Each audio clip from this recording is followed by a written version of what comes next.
எங்க அப்பா ரொம்ப நாளா பைல்ஸ் ப்ராப்ளம்னால கஷ்டப்பட்டாரு.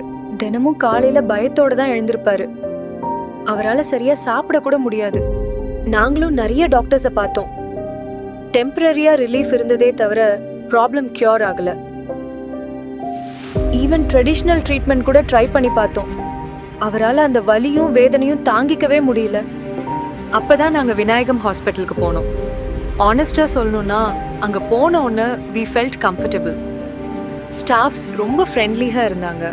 டாக்டர் வந்து என்ன ப்ரொசீஜர் பண்ண போறாங்க, எப்படி இருக்கும்னு கிளியரா புரிய வச்சாங்க. ப்ரொசீஜரும் ரொம்ப ஃபாஸ்டா முடிஞ்சு போச்சு. அப்பா அன்னைக்கே எழுந்து நடக்க ஆரம்பிச்சிட்டாரு.